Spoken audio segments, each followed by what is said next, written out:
stand in strong support for SJR 9. The reason I wanted to stand and speak on this issue because no one on this floor knows this issue more personally, more deeply than I do. We often think of immigration as someone else's problem, someone else's child, someone else's kid. But I have to share with you, I was just 5 years old when immigration came for my family, my father, my brothers and sisters. So today I wanted to invite my colleagues, regardless of party affiliation, to think of what it would mean to your family. I want you to envision your children, your grandchild, what it would do to them for you to come home and not have your family there. What it would do to not be able to see them. Wonder if your children are being taken care of. Wonder if they're being fed, if they're being comforted. We don't seem to understand that some mothers are not coming home. We're not understanding that children are coming home from school, going home to an empty house, and not having mom and dad there to protect them. So many children are getting lost in the system. And I keep hearing this statement over and over again. Why don't they do it right? Why don't they become legal citizens the right way? Well, I have to remind everyone on this floor that people are doing it the right way.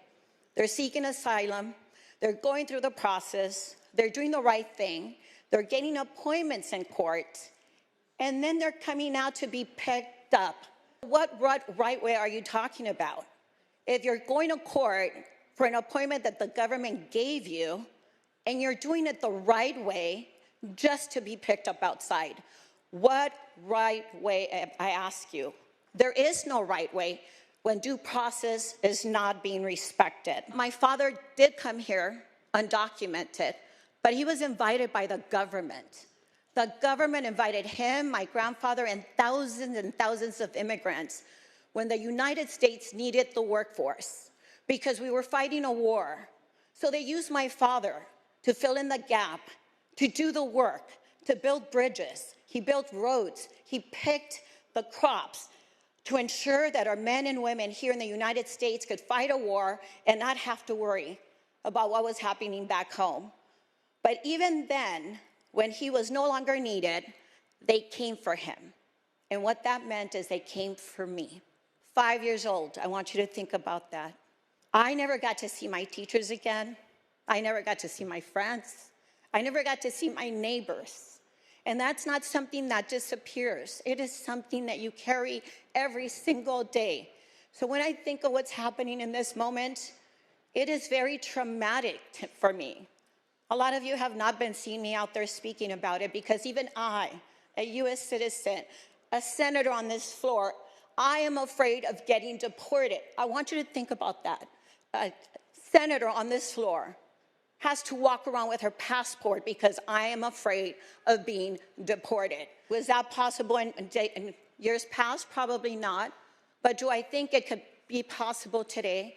Absolutely. And I have to go back to that moment when we had to face immigration agents. My father is a very proud man, but when I saw his face, and I still remember, 5 years old, the defeat in his face, his parents are supposed to protect children. That is their job. In fact, I would argue that's the biggest job of a parent, that's to protect your child from harm. And in that moment, he couldn't protect us. In that moment, he didn't know what to do. And that's very difficult, not to remember that feeling that I felt that day. It is, again, a trauma that scars you for life. Nonetheless, my experience is nothing compared to what is happening to our children and our families today. They're being dragged out of cars. They're being dragged out of their homes with men in full tactical gear, with machine guns drawn. There was a family, a woman who had her child next to the window and another little one.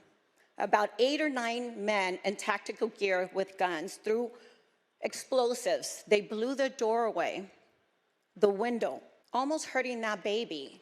And these are U.S. citizens. When we think of public safety, and I know right now it was mentioned that we should support them, I don't think anyone on this floor could argue how strongly I have fought for the men and women in blue. They cannot argue how strongly I fought for military families, as I come from a military family myself. But when we see 5 men on top of a young man at Walmart because he was speaking out. A U.S. citizen. Not only did they attack him, but they took him away. A U.S. citizen. Another young lady who went to work was picked up, literally physically lifted up in the air while she was kicking and screaming. A U.S. citizen disappeared for 2 to 3 days. That is not justice. That is not justice. Her mother kept asking, where is my daughter? And no one could tell her. They spent 2 days trying to figure out where she was kept. Again, we're not talking about immigration here. We're talking about just the abuse of due process, civil rights. If someone that's a U.S. citizen is picked up kicking and screaming, what chance do poor immigrant families have? There's ways of having lawful and respectful immigration policies without destroying entire families, without destroying the security that our communities need and deserve. Our policies must protect, not punish. Those who are most vulnerable, those who are just trying to work, those that are trying to educate their children. Once again, due process is lost. We talk about laws and order, but yet people that are going into our communities are not following the laws. And most that are being picked up are being assaulted. A man who was working outside of IHOP, just cutting the grass, was thrown in the ground, hit in the head over and over again. And this man has 3 men who served in the military. If a man who has 3 children that he's given to this country cannot find safety in going to work and cutting the grass and earning an honest living, what chance do any of us have? This is very difficult for me because I know that I've shared very minimally the impact to our family. And it's not easy to sit here and be vulnerable and expose how traumatic this has been for me. But let's not think of immigrants as others. Let's think of them as our colleagues, as our neighbors, as our friends. And as an educator, I can share with you in 2016, 2017, 18, the fear in our students' eyes.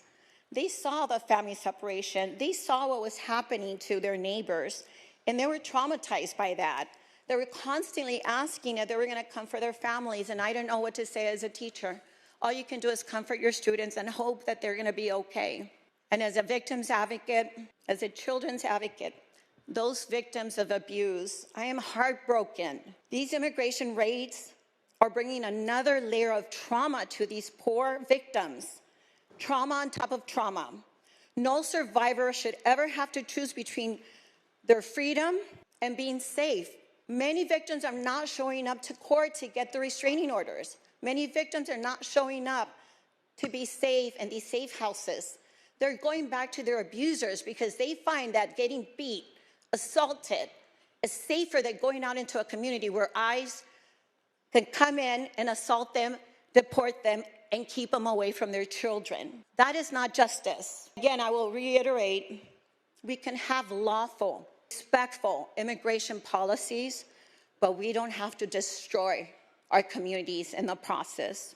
I respectfully ask for an aye vote. Thank you.